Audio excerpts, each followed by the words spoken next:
Today's daf we're going to be learning is Zevachim daf Pei Aleph. We're going to do a quick review of what we're up to because it's very important to understanding. It was good to do a review anyway, but important for understanding today's daf.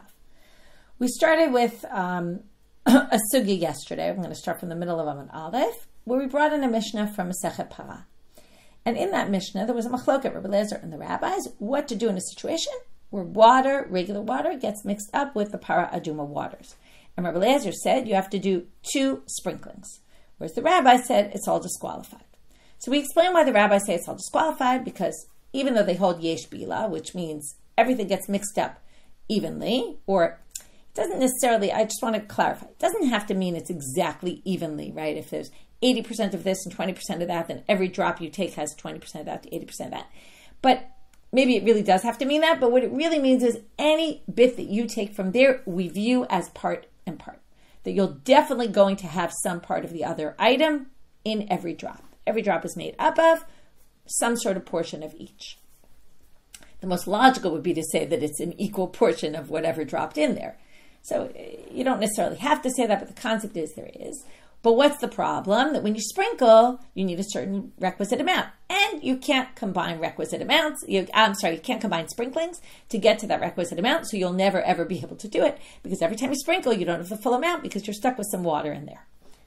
That's the Chachamim. That was pretty simple. Rabbi Eliezer, we had 3 different interpretations, all sorts of different permutations of what he holds about bila, what he holds about hazaot, does it need a requisite amount, and what he holds about do requisite amounts combine when it was relevant. If you don't need a requisite amount, then you don't need to know whether requisite amounts combine. So we ended with a slew of questions on Rav Ashi, who said that basically changed from everyone and said, Rabbi Eliezer just doesn't think there's bila. And that's why you need 2 hazaot. And then we had to explain, why do you need 2 hazaot? Well, because only 1 drop fell in. So if you're going to do 2 sprinklings, worst case it was in the first, you cover it yourself in the second. That was how he explained it very simply. But then we started with a slew of difficulties on Rav Ashi. Does Rabbi Eliezer really not hold bila? And we basically took both our Mishna and a braita and went through all the cases and said, this looks like Rabbi Eliezer holds there is bila. And that's why if you have ones above and below, it works, because we assume every dam you do at the top includes some of both, so you're covered with your chatat. Anything that doesn't belong is just water. And that's how we resolved, and then we had all the majority, right? Where we said the majority are the upper ones, and therefore when you did the upper ones, you actually, the worst case scenario is all the bottom ones, but then you still need more, because to get to whatever amount you're doing at top, you did more than whatever existed at the bottom, and that's why it worked, and so on. So we resolved all the difficulties, but we have our last one, which we're going to have difficulty resolving, and on account of that, we're going to have to bring Rava, who brings a completely different understanding and basically neutralizes the question. Okay, so the last question is Matan Arba b'Matana Achat. The last few words of Pei Amud Bet, the last 4 words. If you have a Matan Arba, like the Ola, which is done with 4, okay, really it's 2 that are 4, remember? It's 2 times, but you do it on all 4 corners, on 2 corners, which cover all 4, and versus the Bechor, which only needs 1 placement, well, not even 1 that's 2, it's just 1. So they call it Arba, but it's really 2. So Matan Arba, Matan Achat. What did Rabbi Eliezer there say? Rabbi Eliezer says you do Matan Arba, you do your 2, which is 4, and then you do the 1, okay, of the Bechor. And that was the whole problem that Rabbi Yehuda said to him, it's Bal Tosif, that you're adding. By the way, on the topic of Bal Tosif, there's a shir of Rabbi Merav Tubal Kahana on the site where she connects the shir of Bal Tosif and how does it relate to women doing mitzvot that they're not commanded to do. So anyway, if somebody wants to listen, which by the way, I should mention, I forgot to mention it in class, that Din and Daf of last week, okay, this week is going to be actually on relating to the next chapter, but the last week's very much relates to everything we've been doing this week. Is about mixtures in general, and kind of like Alana loves to do, which is a bird's eye view of the topic of mixtures, which is always very helpful, especially in Zevachim, to kind of take a zoom out, see the perspective, and talk about the issues behind the whole concept. And if already we're talking about, bird's eye view and all that, there was, it's still a while, but maybe you haven't listened yet, is Yafi Clymer, who came back now and starting not as regularly yet, but still a few a month, of of Shiurim HaMachshava, and there the last one was about vegetarianism and all that. I know it's a big issue for people who are learning the daf and struggling with the sacrifices and the animals, and so that's a very interesting shiur also to listen if you have time. So anyway, we're back to the question, why is this a problem? Well, the problem is, if you say ein bila, then how are you going to do how are you going to be yotze by doing the matan arba, matan hachat? Right? In other words, how are you going to be sure if you do these 3 matanot, which are 5, but it's really 3 placings, like 3 actions. In these 3 actions, you might not end up at all with the blood of the bechor, right? It's very possible if there's no bila, and you can't assume every placement has it mixed in. Now, let's answer like we did in the other ones. Well, it's nitarvu ba'arba be'echad. You had the exact amount, and then you basically cover yourself. Or even if you don't have the exact amount, you have exactly one place. Well, this you would have to say it was 4 and 1. You have exactly the right amount, and then basically you've put everything on. But if so, if he had the exact amount, and he only had, let's say, one placing of the one measure of the bechor in that mixture, well, then what was Rabbi Yeshua's response? You can't use that as your answer, because what did Rabbi Yeshua say to him? Amar lo Rabbi Yeshua, harei over bal tosif. He said, you're doing multiple placings of the blood of the bechor when you're only supposed to do one. That's bal tosif, you've added. So, hacha, bal tosif mehecha. There is no bal tosif. If all you have is a measure of one placement of blood, you clearly didn't do more than one. So how can you possibly say that? So that doesn't work. So we don't have an answer. Okay, that's what I told you. We're not going to have an answer to this difficulty. This seems to raise a problem with, okay, again, let's just be very clear what the problem is. The problem is that if in the machloket that appears in Parah, Rabbi Eliezer, we're going to explain, is holding there isn't bila with the water, and that's why that's why we do 2, because they're not mixed up, and if you do 2, you're covered, because there's only one drop of the problematic one. How does that fit with the Mishna, where it seems to be saying there's bila, and that's why this works? Okay, and then even all the other problems with the Mishna and the braita that we resolved, still it really does, the simple reading seems to be, without having to say, oh, it's this unique case where it's more than this and more than that. It just seems like it's easier to say that he really holds bila. So comes Rava and he says, Ela Amar Rava. Rava is going to completely neutralize the question, because the question is based on the comparison between our Mishnah and that braita, which was talking about the same topic as our Mishnah, mixed bloods, with the mixture of water and Parah Aduma waters. So comes Rava and he says, you made a mistake in thinking these are the same thing. They're completely different. Why are they completely different? Because bibalu lo pligi. Our Mishnah and the braita weren't talking about, there's 2 ways blood could be mixed. One way is the blood is all in the same cup, which is what we were thinking, which is why we thought this was just like the water mixed up with the water. That's where bila is a question. Is there bila? Is there not bila? Every blood you take out, is it this, is it that? But if you say that the machloket is there were cups of blood of this and cups of blood of that, and we just don't know which is which, right? I always go back to the Shlomo HaMelech, the baby story. 2 babies, we don't know whose is who. That's another kind of mixture. Well, then, bila is not relevant. You basically take the blood from each, and you put it on top, and you take the blood of each, and you put it on the bottom, or the bechor, the 4 placings in the one. So you do 4 placings of this one, you do 4 placings of the other one, because you don't know which is which. And that's where Baal Tosif comes into play. Well, now you did 4 of one of them, which you know is bechor, and you have a problem. So, and Rabbi Eliezer just says, well, we just look at it as if I put water on the altar, and I don't view that as Baal Tosif. And that makes a lot more sense. And then it has absolutely nothing to do with the water case, because not 2 things mixed up together, where bila becomes, every time I take some out, is it partly this, is it partly that, is it not? These 2 things have nothing to do with each other. So that sounds like a great answer, because it really resolves all of the questions we asked on Rav Ashi. So, right, all 6 of them. So again, let's read it inside. Elam Rava bivalu lo pligi ki pligi bikosot. Argument is about when you have a cup of this blood and a cup of that blood, and you're not sure now which cup is which. That's the problem. Now, how does it work? So why is there a machloket here? Very simply, like I said before, Rabbi Eliezer eat le roin. He says, so take the blood. Let's start with the first case, ola and chatat. So one goes above, one goes below. Take them each, put them above. Take them each, put them below. And you'll just view the other one as water. Okay? So the Rabbi Eliezer eat le ro, and he has no problem saying ro'im. We look at it as if it's water, if it's the wrong thing. Le rabbanan le ro, and the rabbis don't say that you could do that, and therefore they're very bothered. You're putting the thing in the wrong place. Or when it comes to the bechor, you're doing more matanot than you're supposed to. Bal tosif. Right? Remember, the rabbanan is the people who argue with Rabbi Eliezer. In the beginning of the Mishnah, it's the chachamim. Later in the Mishnah, it becomes Rabbi Yoshua, who's saying, what happened to Bal tosif? Again, Bal tosif, don't add to mitzvah, right? And you added. So that sounds like a great answer. But the Gemara says, how can you possibly say that? Ubivalu lo pligi? They're not arguing bibalu? Of course they are. Look at this braita. Vahatanya. It's actually a braita we quoted before. It's a tosefta. Daf ayin zayin. Amar Rabbi Yehuda. It's a tosefta, not on Daf ayin zayin, but it happens to be quoted on Daf ayin zayin. That's when we saw it. Amar Rabbi Yehuda.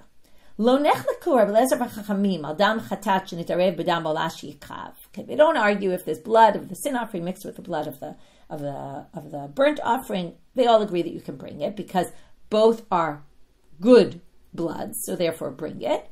B'raveh v'nirba shelo yikrav. In animals that engage in bestiality, of course they both agree you can't bring that on the altar if they get mixed up with regular ones, because that's really disqualified and disgusting to bring on the altar. Al manech leku, what's their machloket? Al dam tmima shenitarev b'dam ba'alat mumim. Blood of a regular animal that got mixed with blood of a blemished animal. And here the blood is mixed. How do we know? Well, it could be mixed, it could be in a cup, because listen to what Rabbi Yehuda says. Rabbi Eliezer omer yikrav bein bebalul bein bekosot. The chachamim omrim lo yikrav. Here we have that Rabbi Eliezer thinks it's not a problem to bring it, even if it's mixed up in a kos. And they argue in both cases. So there you see that Rabbi Eliezer argues also in bloods that are mixed. So how do we explain this? Rava's answer. Rabbi Yehuda, I'll leave it to Rabbi Eliezer, matne bein bebalul bein bekosot. V'Rabbanan bekosot pligi. There's a debate between Rabbi Yehuda and the rabbis about what the machloket was. Now, if you remember, so let's look back, right? Look at Rabbi Yehuda's language. Rabbi Yehuda says they didn't argue about this, meaning Rabbi Yehuda knows he's coming and disagreeing with what people think Rabbi Eliezer and the rabbis are arguing with. Remember, he disagreed with our Mishnah there because our Mishnah said the machloket was about also the other stuff. So he comes and says, or about some of the other. He comes and says, I have a different understanding of the machloket, but there's a different position. Don't confuse rabbis here with the rabbis who disagree with Rabbi Eliezer. There's two different rabbis, groups of rabbis here. One is the machloket Rabbi Eliezer and the rabbis. The other is the machloket Rabbi Yehuda and the rabbis about what Rabbi Eliezer and the rabbis disagreed about. And Rava is taking the stand of our Mishna and the braita, which think that it's just cups. And Rabbi Yehuda has a different approach in this braita. Okay, so what? There's a braita that says Rabbi Yehuda says that. He disagrees with it, with a different opinion. So basically, we can explain all the difficulties against Rav Ashi very simply by saying the Mishna and the braita are not difficulties against Rav Ashi because they're not at all describing the same case. And that's one way of viewing it. And then Rabbi Yehuda has his own way of viewing it. Okay? And that's a different way of viewing it. Now for him, it's also fine. Why? Because you could say there's no bila. Rabbi Eliezer and the rabbis disagree. If you want to bring all these difficulties from the Mishna and the braita, well, the Mishna and the braita aren't his opinion. In other words, it's that all the sources that created problems were not according to Rabbi Yehuda. It wasn't the way he understood the machloket. So, or possibly you could say something like that. So that resolves the difficulties against Rav Ashi with Rava's unique interpretation that, like we said, neutralizes the question. Because the question was all this connection between the Mishna and the braita on the one hand with the Mishna and Parah, and once we say they're totally different situations, and ours has nothing to do with bila because not bloods mixed together, then there's no question. Now we go back to this case of the beginning of the Mishnah. The beginning of our Mishnah said, if you have, it wasn't the first case, it was the second case, hanitanim lemata shenitarvu benitanim lemala. You have blood that's supposed to go above with blood that's supposed to go below. Rabbi Eliezer says you do it lemala, and then you just say whatever extra blood is mixed in there of an ola, it's just water. And then you do it lamata, and then whatever blood, right, is, we say it's ola, and whatever blood was sin offering there, we say it's just water. So now comes Abai, and he wants to limit this a little bit. And he says, Amar Abai, lo shanu ela tchilat chatat ve'ola. He says this is, and that's what we thought it was, sin offering blood and burnt offering blood from the beginning. What does he mean from the beginning? He means not remainder of the blood. Okay, we're going to see in a minute why. Okay, don't think it's the remainder. Let's say you have the remainder of the blood of the sin offering and the blood offering. Now in that case, divrei hakol makom ola makom shiraim. Then you don't have to worry at all. Then now the rabbis in that case said, I forgot to tell you the rabbis, but that's what's important here. The rabbis said it all gets spilled out into the channel on the ground, the amah. Now comes Abaye and says, the rabbis wouldn't actually disqualify it. Okay, until now we've been focusing a lot on Rabbi Eliezer. He's focusing on the rabbis and saying, in that case, the rabbis are going to agree with Rabbi Eliezer that you can do it. Why? Because if you have remainder of sin offering with burnt offering, they're all done at the bottom of the altar. So just do it at the bottom of the altar and you'll fulfill both obligations. Okay, that sounds pretty straightforward, except for one thing. Let's think about how we've been learning until now that they do the blood. So if you do the blood at the bottom, okay, forget the sin offering at the top. We're not talking about that now, right? That you do on the four corners. If you're at the bottom, what do? You stand on the floor next to the corner, right? You want to do it the other corner because you're going to do, let's say, shtayim shein arba if it's an ola. You're going to stand at one corner, then you're going to stand at the opposite diagonal corner, and you're going to throw water against the wall. What do you do if you have shirayim? You pour it where? Remember, there's the amav, the yesod. There's one cubit. It's like a step that comes out of the altar, and there were holes there. Even if you don't pour it on the holes, you don't necessarily have to pour it into the holes, depending on the situation. But you pour it on that base. It's like a base, like a step. Well, if you have to pour it on the base, that's very different than throwing it on the wall. Okay, it's not the same place. It's a different place on the altar. One is on the base and one is on the wall. So it's a little strange what Abaye says. And in fact, Rav Yosef comes and argues with him. Amar le Rav Yosef, because where are you going to do it? On the base or on the wall? Right? Those are two different places. Amar le Rav Yosef, hachi amar Rav Yehuda. Shirayim tzrichim itztiba. The shirayim need to go on that step. Okay? On that raised platform. Itztiba is really like a platform. Okay? We call it whatever you want, a base, a platform, a step, but it has to be done on there, and therefore I disagree with you. The machloket could be about chatat and ola, tchila. Could be about shirayim of chatat and ola also, because it's all problematic. Comes Rabbi Yochanan and Rish Lakish and have the exact same debate. V'chein amar Rabbi Shimon, it should be Rabbi Shimon ben Lakish, Rish Lakish. Lo shadu ela tchilat ola chatat v'ola. Aval sof chatat v'ola divrei hakol makom ola makom shirayim. Amar Rabbi Yochanan, v'yitema Rabbi Eliezer. It's either Rabbi Yochanan or Rabbi Eliezer who say, Adayin hi machloket. So we have the exact same breakdown. Rish Lakish and Abaye say, if it's shirayim, remainders of a korban, and a regular korban that's supposed to be done at the bottom, it's not a problem because you just do it at the bottom and you're either doing the shirayim or you're doing the korban and you're fine. But Rabbi Yochanan or Rabbi Eliezer and Rabbi Yosef disagree.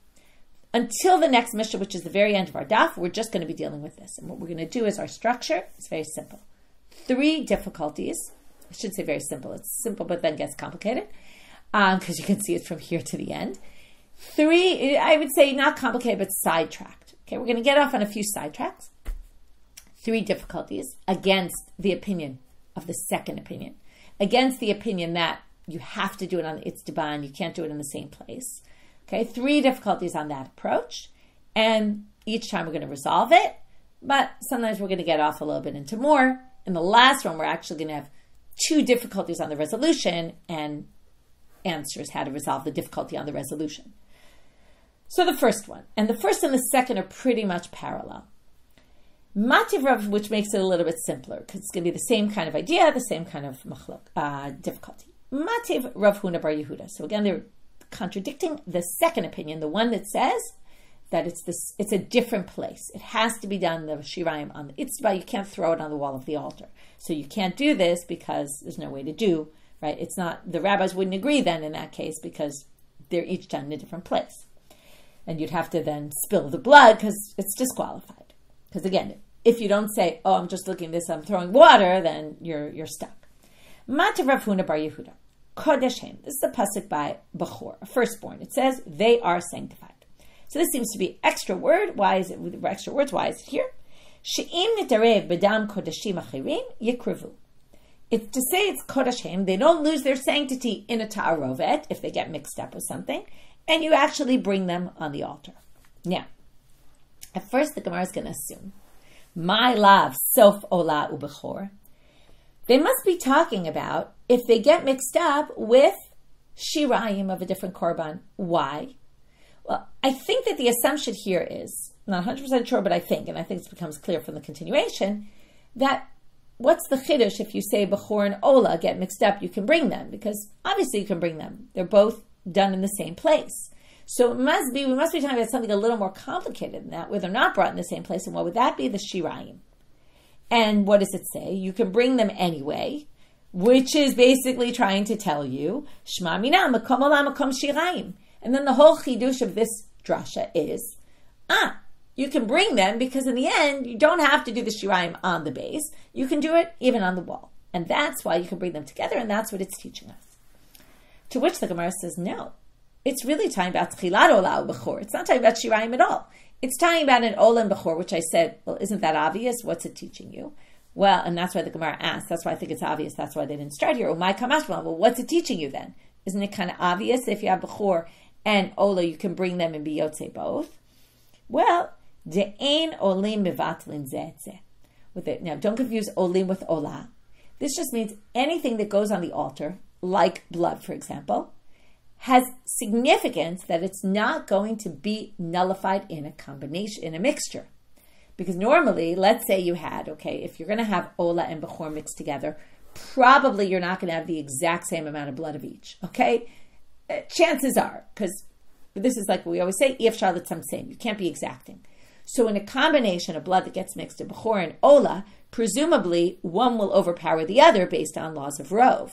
And what this is telling you is, no, you're going to be yotzei both because the blood isn't mevatel the blood. This goes back to the Mishna that we saw before, about ein dam mevatel dam, right? And that we're going to view this as if it's still in existence, even though it might be overpowered by a majority. So that's the chidush, and then that has absolutely nothing to do with shirayim, and therefore it doesn't create a contradiction to those who said it's in a different place, because it's just isn't talking about it. Now we're going to get off on our side track, which is, wait a minute, where did we learn ein dam mevatel dam? Where does Rabbi Yehuda get it from? We always say it comes from the bloods of Yom Kippur, the dam Parah and the dam Seir. What does it say in the pasuk? So the Gemara asks, Haimi, that we learn from v'lakach midam Parah midam Seir nafka. That is learned out from a different pasuk. You want to know ein olim mevatel zeh? Don't say this drasha Kodashim is trying to teach you that if bechor and ola get mixed together, one doesn't nullify the other. How do we know that? Because it says from a different place, not from here. So what's the pasuk there? It says they take the blood of the Parah and the blood of the Seir. Now, who has more blood, a bull or a goat? Obviously, a blood has more dam. So for sure, the blood of the bull overpowers, right? If we're talking numbers, for sure there's more blood there. Quantity anyway, not numbers, but quantity. There's more blood there than in the blood of the Seir. And yet, when we mix them together, which the Kohen does before he puts on the four corners of the inner altar, after he does, right? Remember, he does achad, achad v'shtayim, he does in the Kodesh Kodeshim by the kaporet, then he does the same thing by the parochet of each one separately.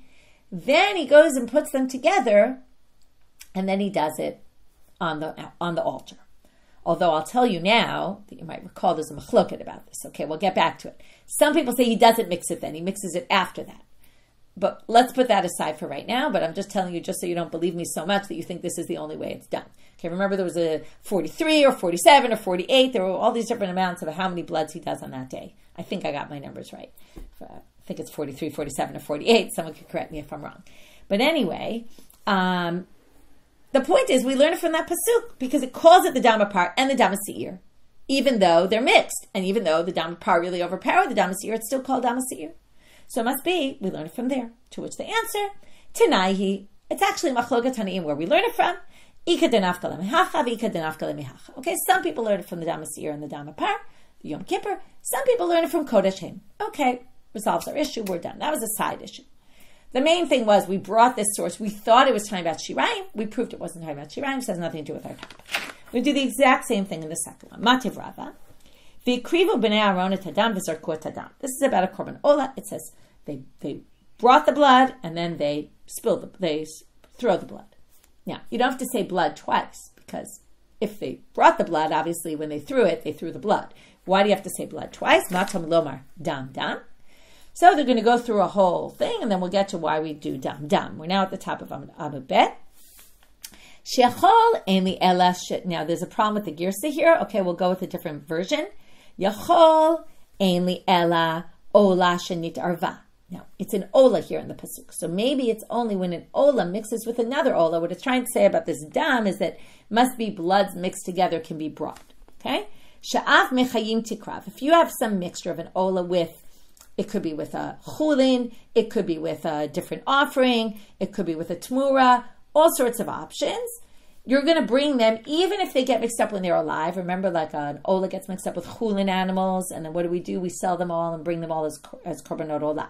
So it's going to be brought as an ola if it's mixed up with some combination. And even if it's the blood mixed up together. Minayin l'rabot toda u'shlamim. How do we know toda and shlamim also? Because the pasuk's only about an ola. In other words, the dam is telling you we can bring the blood even if it was mixed up with other things. Okay, we can bring the blood anyway. Also, toda and shlamim have the same law. How do we get that? Marbani toda u'shlamim shaba'im beneder unidava k'mota. Well, the similarity is about an ola. You can bring it as a voluntary offering. Likewise, shlamim and toda are voluntary offerings. So they're similar. So we're going to say what's true for ola is true for them. Minayin l'rabot hasham. How do you get a guilt offering then, which isn't brought as a nedava? That also, if it gets mixed, you can bring them. Marabani et hasham she'te'um matan arba k'moto. Well, hasham has the same amount of blood placements as the ola. So that's why. Bechor u'masir or pesach, which are completely different from an ola, you really have no way to learn those out from ola. So how do you know if they get mixed up with an ola that you can bring them all? Well, Talmud Lomar dam dam. From there that's what the extra dam is teaching you. Even blood of a bechor that gets mixed up with an ola is going to work. Now they say, my lav. Now, what could we be talking about here? If you have ola blood mixed with bechor blood, what kind of case could you bring? And this is exactly where we were in the previous one. Remember, in the end, right now, we got there from a different way. There it was kodashim, and then we said if they're mixed up with other kodshim, this is just a different drasha saying the same thing. If you have blood of a bechor and blood of an ola mixed up, you can bring them. So, what is this not? Again, we're going to forget we learned last sugya. We're going to do, don't forget it because it does the exact same thing, but as if we didn't get to the conclusion of the last sugya, they're going to start out with the same thought. My lav sof ola bechor. It must be if you're bringing ola and bechor and you can bring them. It must be because it's the shirayim of the ola with the bechor. And again, that's because that's a bigger chidush, right? Otherwise, why do you need to tell me bechor and ola? Obviously, you can bring them together. Ushma mina makom ola makom shirayim. It must be coming to teach you this extra halacha that the shirayim is the same place, right? The shirayim can be brought in the same place on the wall of the altar as the korban, as the regular korban is. To which the Gemara rejects, as we did with the previous, and says, no, tchilat ola ubechol. It's talking about the bloods of the ola and the bloods of a bechor, not the remainder. This has absolutely nothing to do with it. This isn't a difficulty on Rav Yosef and Rabbi Yochanan. Umay kamashon, what's going to teach you then? Isn't that obvious? You'll be able to bring it. Well, de'ein olim mivatlin zeitze. The things that go on the altar don't get nullified in a mixture. Gemara asks, mi v'lakacha dam apar mi dam asir nafka. Don't we learn that? Okay, there again. Exact parallel as if they didn't see that one. Don't we learn it from there? So there's a machloka. Do we learn it from dam dam, or do we learn it from dam apar and dam asir? So we have two completely parallel sugyot, but now we have a bit of a problem, because if we leave our sugya for a minute, because we were really dealing with the difficulty on Rabbi Yosef and Rabbi Yochanan, are the shirayim not in the same place, right? And we're trying to show they are, and we've rejected all that. These aren't problems. But now we have a bit of another problem. We have three sources in the end that teach the same thing. So we said there's some tanaim that learn it from that one, there's some tanaim that learn it from that one. Now we see there's some tanaim that learn, right? We have kodesh hem, dam dam in the ola, and the dam apar and dam asir in Yom Kippur. So why do we have three psukim, and why doesn't each one learn from the other?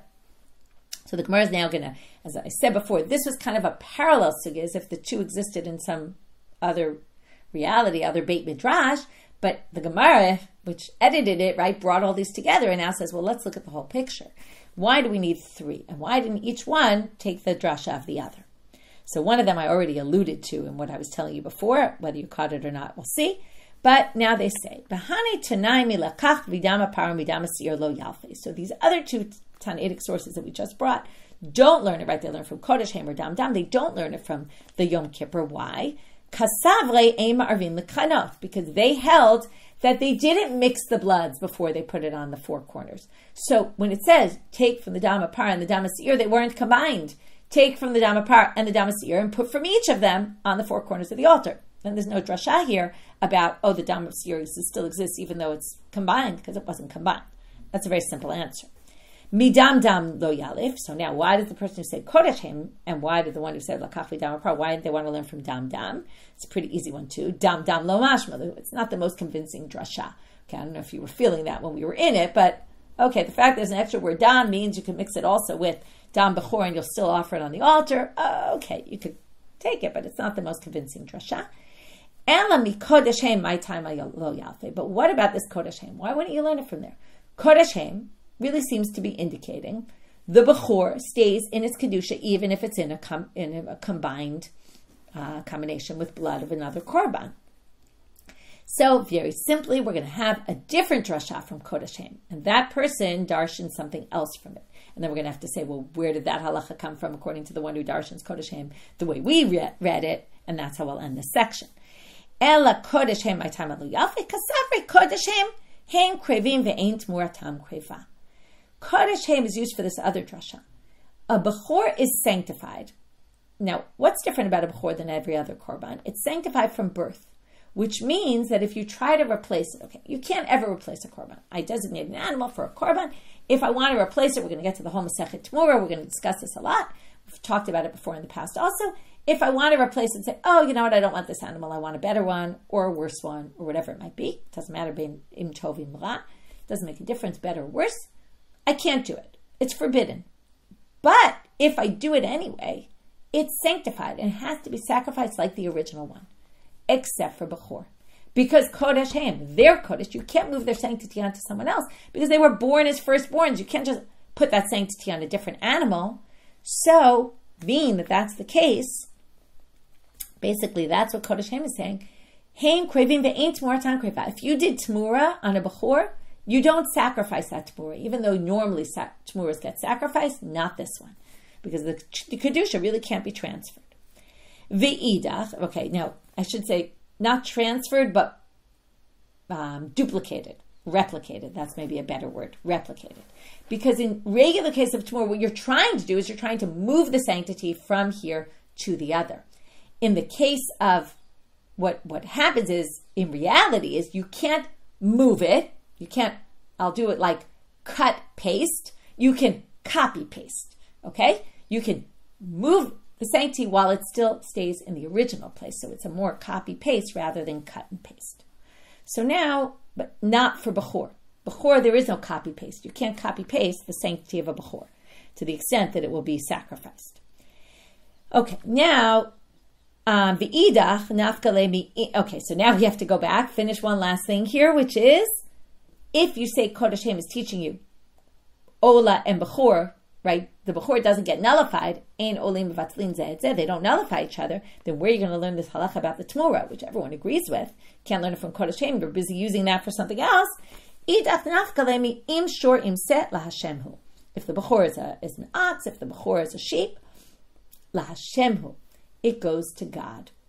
Meaning, now the issue is lahashemhu. It is for God. Now, what do you see from here? It is for God, not something else. Hu karev ain't morto kreva, but its replacement is not. Okay, that ended this. So that was a total aside. Once we mentioned these two sources, and both of them in the end had nothing to do with shirayim, and what were they all coming to teach us? Ein olim mevatlan says that we had to have a whole discussion about this. Why are there three different psukim teaching the same thing? Why didn't each one hold like the other? Now we're back to our difficulties against Rav Yosef and Rabbi Yochanan, or maybe Rabbi Eliezer. Wasn't clear who said it, about that shirayim is in a different place than the korbanot. Tashma, natan lamala velo nimlach. We're now quoting this braita that we quoted in yesterday's daf. If you brought it lamala, right, you had this combo of lamala and lamata, chatat and ola, as we assumed, you brought it above anyway, and you didn't ask. Now, according to Rabbi Eliezer, that's what you're supposed to do, but according to the rabbis, you were supposed to spill it. So you did it anyway above. Even the rabbis agree, at this point you can put it down below whatever's left. And they both count. You've been yotze the top, you've been yotze the bottom. Now, my lav di ariv chatat va'ola. Now, why did the rabbis work? Let's think about this. If you brought it above, the rabbis say yesh bila, which means you definitely were yotze your chatat. So you have some chatat and ola mixed in. Now, your problem was you shouldn't have done it above because you have ola mixed in and the rabbis don't think you could look at it as water. But you did it anyway, so it's too late. So now it's done. What do you have left? Well, whatever was chatat is now shirayim, remainder of chatat. Whatever was ola is still ola, and you can put it down below. So that's why the rabbis have no problem of you putting it down below, because what you're left with is a combination of remainder of chatat and ola, which both go at the bottom. What do you obviously see from here? Kevan diyavle lamala havalu shirayim, right? You had chatat and ola. This is just explaining what I just said. Kevan diyavle lamala, since you put it lamala, whatever's left is now shirayim of the chatat part. So what do you see from here? Because you can put it all at the bottom because everything goes at the bottom. That seems to be a good proof.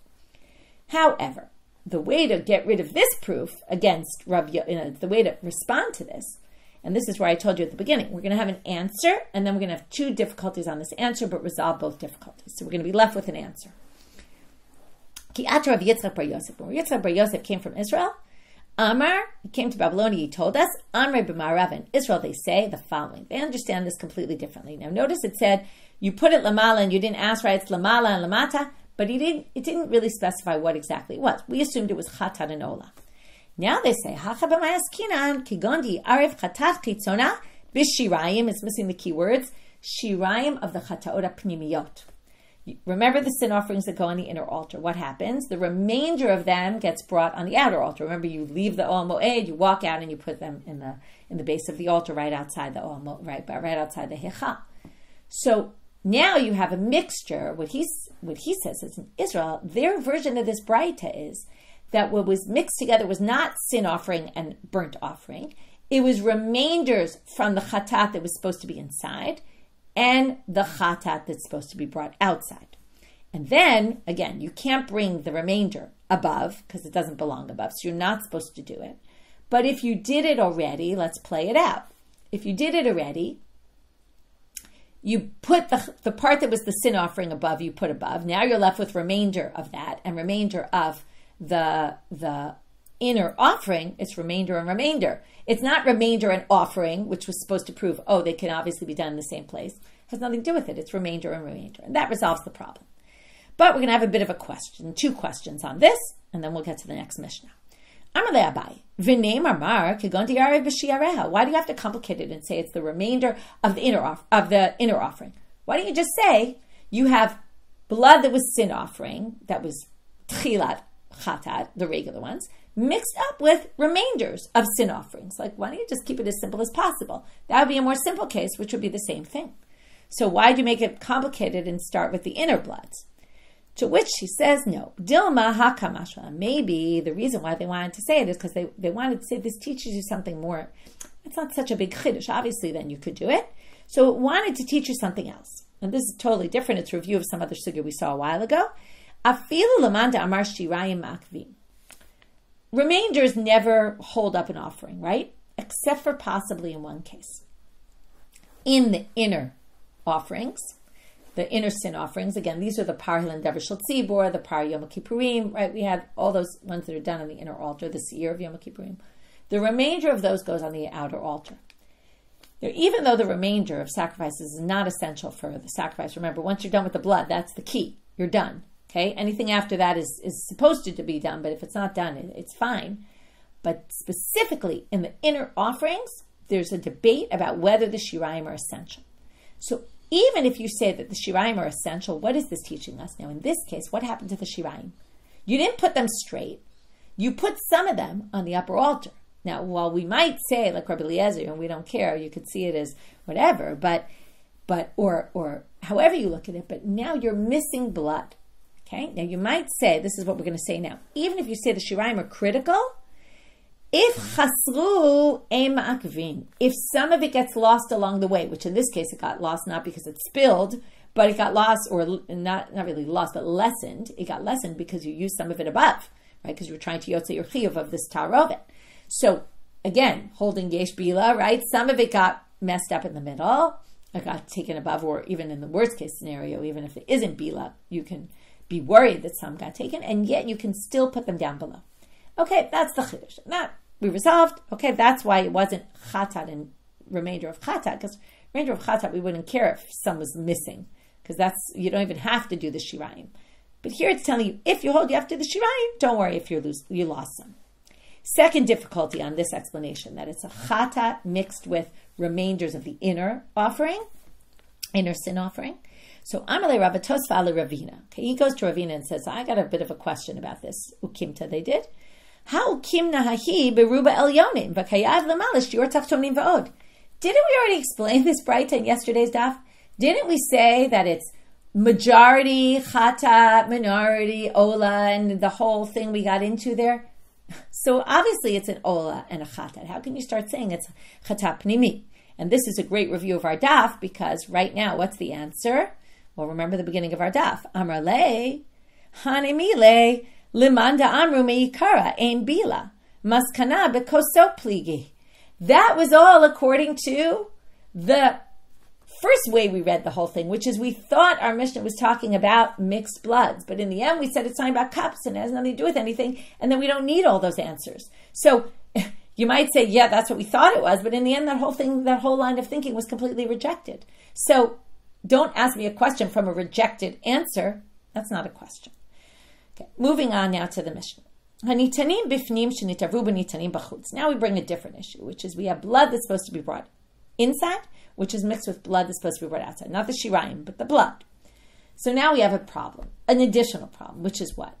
Well, you can't bring the blood of the chatat. Remember this halacha?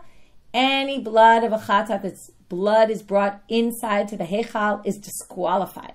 So if we bring it inside, you're stuck, because you disqualify the blood that's supposed to be brought outside. Okay? So yishafchu la'ama. Okay? And then we're going to talk about what if you bring it outside first. Okay? The Gemara is going to get into this. The Gemara is going to ask, okay, we'll leave this for tomorrow, but the Gemara's first question is, why doesn't Rabbi Eliezer disagree and say rowing? Okay? And here we're going to see there's more complicated issues here because of the inside-outside thing. So now, everyone agrees in this case it's disqualified. Natam b'chutz v'chazar v'natam b'fnim. What if you anyway did it outside? And now you're already yotze, your chiyuv outside, and now you want to bring the blood inside. Well, now it doesn't matter because you already used the blood outside. So we're not worried if you disqualify blood of the korban because you're already yotze your korban there. So therefore it's okay. But if it's the opposite, if you did it bifnim and then chazar v'natam b'chutz, Rabbi Kiva posel, he says, of course it's disqualified because any blood you brought inside is now disqualified and you're not allowed to do that. Now you might remember there's a three-way machloket about what bloods are brought inside. The pasuk is about a sin offering. Rabbi Kiva said it applies to all offerings. The rabbi said this prohibition of bringing the blood into the eichal is only the sin offering. And Rabbi Eliezer said also the guilt offering. So that's what we're going to have. We're going to see how that machloket affects here. Because if you bring it inside, depending on who you are in that machloket, is going to depend on whether it's disqualified. So Rabbi Kiva says any blood that got mixed up with the inner offering, whether it's chatat, ola, asham, anything, is going to be disqualified if you bring it inside. So if you anyway went ahead and did it inside, you've disqualified the other bloods. There's nothing you could do. Chachamim machshirim, okay, you have to add here, other than for chatat, because they think, we're going to see it right now, Rabbi Akiva Omer, kol damim shenichnesu lechaper be'echal psulim, every blood that's brought in is disqualified. V'chachamim omrim chatat bilvad, and the chachamim say only the chatat. And here comes the third opinion. Rabbi Eliezer Omer, afa asham shenemar kachatat kasham. Whatever's true for the chatat is true for the asham. This all goes back to the very beginning of our Masechet, where we had it also about the lishma and lo lishma, just like the chatat is disqualified, he said the asham is, and also this blood. So, depending on which offering it is, and depending on which opinion you hold, will affect, if you brought it inside anyway, did you disqualify the blood on the outside? So there's a direct correlation between that machloket and this.